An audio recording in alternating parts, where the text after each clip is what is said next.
sont des chocs de cinéma en fait, sans remonter dans l'enfance, plutôt la découverte adolescent, je devais avoir 15 ans ou 16 ans, 16 ans de La Maman et la putain, ça m'a plongé dans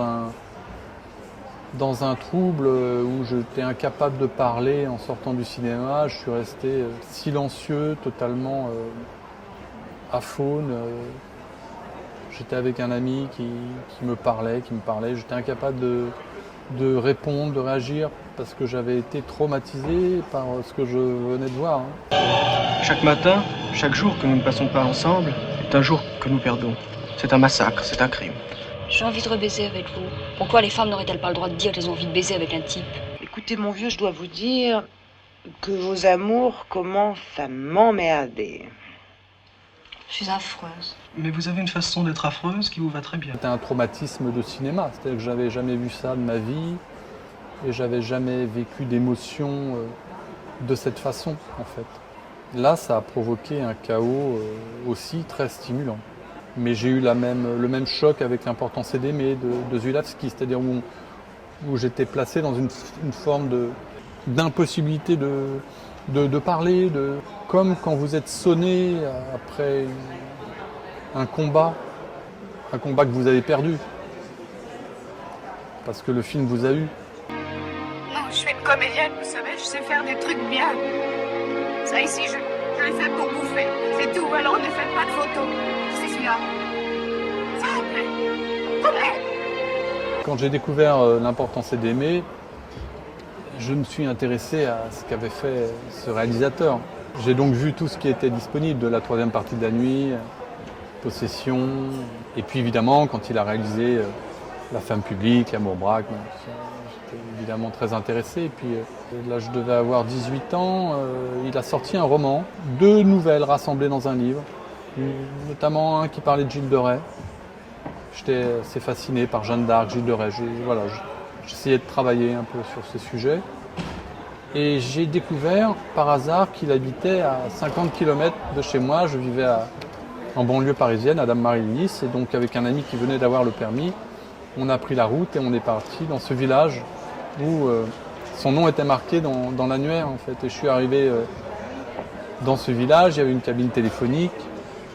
Et j'ai téléphoné et Zulawski a répondu. Et je lui ai dit voilà, je me souviens plus précisément ce que j'ai dit. En tout cas, j'ai dit que j'aimais beaucoup son cinéma et que je lui ai demandé si je pouvais déposer mon livre pour qu'il me le dédicace. Il m'a dit de passer chez lui. On a été chez lui, il a ouvert la porte et il nous a fait entrer. Et là, il m'a installé dans la cuisine, il a ouvert une bouteille de vin, puis on a bu la bouteille de vin. Je lui ai parlé de ses films, il m'a gentiment écouté. C'était comme dans un rêve en fait, hein. J'étais comme projeté dans quelque chose auquel je ne croyais pas au moment de le vivre. Hein. Il avait fait Possession quand même, c'est pas rien. Et moi j'étais là avec mes 18 ans et je lui ai posé la question fatidique, celle qui a sans doute déclenché beaucoup de choses, le fait que je suis peut-être assis devant vous ici. Dites-moi comment je peux devenir réalisateur. Parce que c'est ce que je veux faire comme vous. Je veux essayer de faire comme vous. Et là, il m'a regardé dans les yeux, avec un air assez dur. Et il m'a dit, ne fais jamais ce métier. Tu m'entends, ne fais jamais ce métier. Et après, il m'a foutu dehors. Et je pense que s'il ne m'avait pas dit ça, je n'aurais peut-être pas comme un transfert comme ça de figure tutélaire, paternelle, qui voudrait m'interdire finalement d'aller là où c'est le plus dangereux. Mais peut-être qu'il a bien mené sa barque. Parce que je l'ai revu des années plus tard. Et je lui ai rappelé cette anecdote, il était amusé. Maybe all couples go through this. Yeah.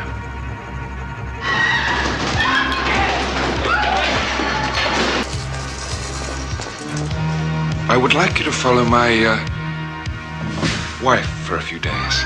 My wife doesn't live with me anymore, but she visits my son. One mustn't be afraid. No, One must speak honestly. it's difficult. chaos désorganisé, le chaos désorganisé c'est un pléonasme, mais un chaos organisé, ça c'est plutôt... il y a quelque chose de réjouissant là-dedans. S'il faut parler de cinéma, il y a un film qui représente un peu ça. Après, c'est un fantasme de ma part. C'est un film qui s'appelle Edvard Munch, qui est un film, qui est une biographie sur le peintre norvégien, qui a été réalisé par un metteur en scène anglais qui s'appelle Peter Watkins, qui est à mon sens un des films les plus impactants sur ma cinéphilie. Jeg gikk bortover veien med 2 venner. Solen gikk ned.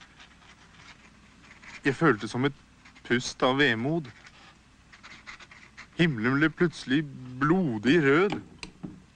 Jeg stanset, lente meg til gjerdet, trett til døden. Så de flammende skyene som blod og sverd over den blåsvarte fjord og by. Mine venner gikk videre. Jeg sto der skjelvende av angst. Jeg følte som et stort, uendelig skrik gjennom naturen.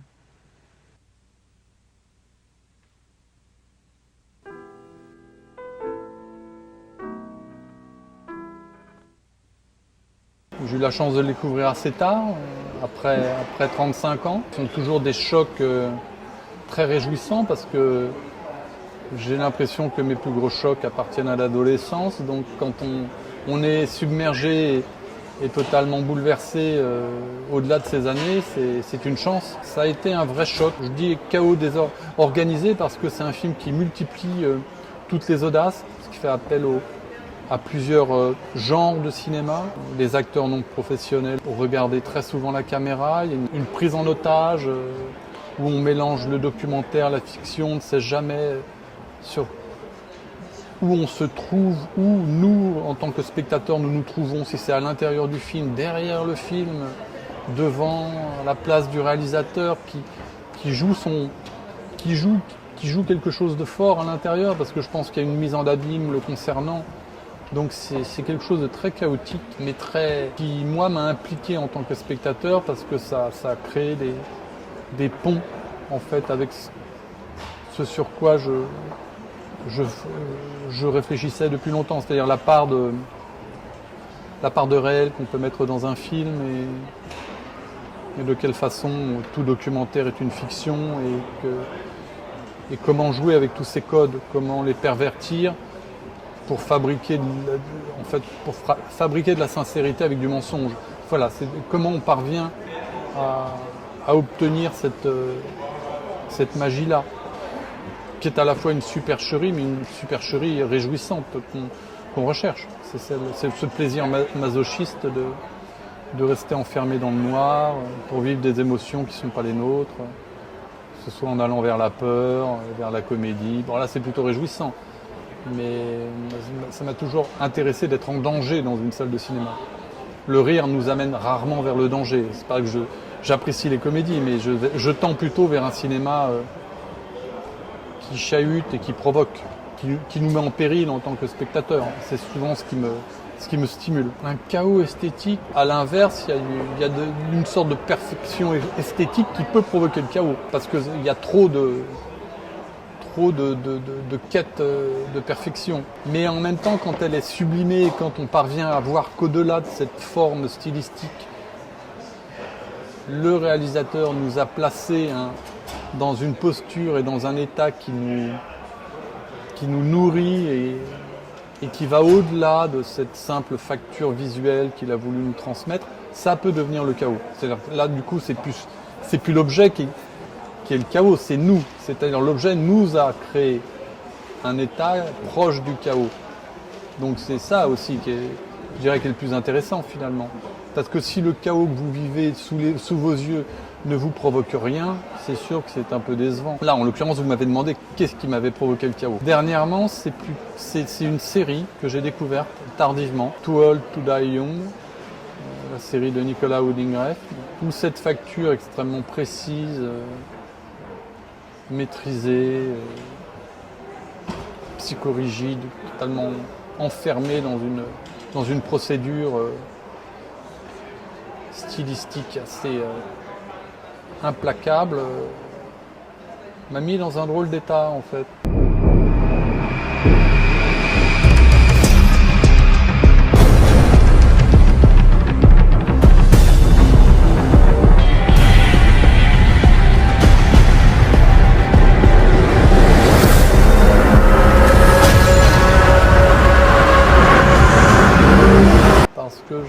été très impressionné par la tenue.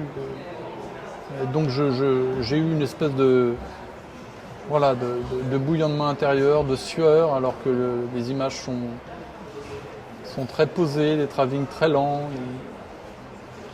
Les acteurs parlent d'une voix totalement atonale, comme ça, jamais d'emportement. On est dans une espèce de conscience de jeu ultra zéro. Et ça m'a mis en effervescence. Oui. Ça a provoqué beaucoup d'émotions.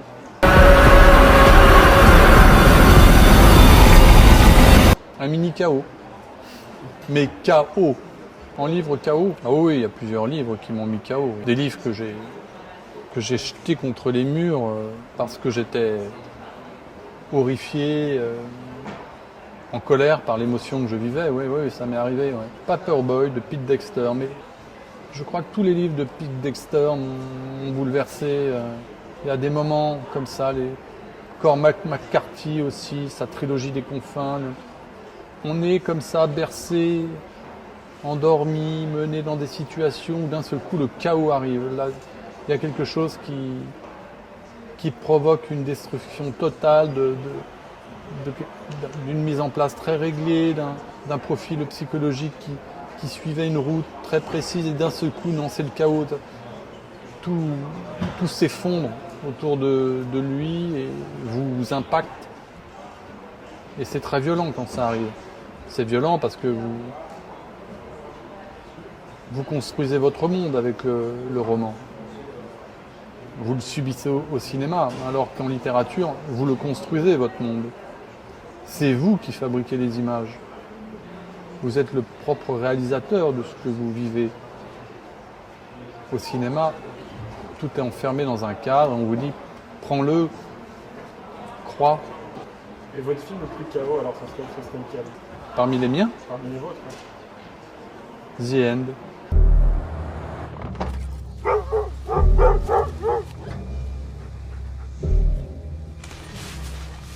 Yoshi!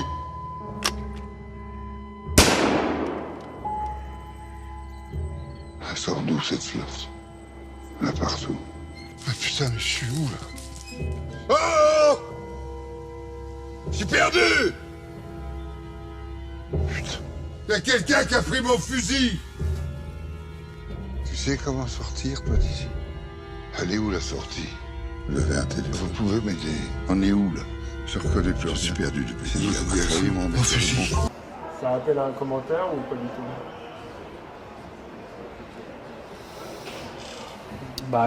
Chaos, le film m'a mis chaos. J'étais dans un moment très chaotique, avec un acteur chaotique, dans un film au sujet chaotique. Et je crois que le titre résume assez bien. Le film raconte la fin d'un homme et la fin d'une certaine forme de cinéma pour moi. Et comme c'est la projection de mon rêve et l'interprétation d'un acteur dans mon rêve, c'est comme ça une communion troublante et était très déstabilisante, mais encore une fois très jubilatoire.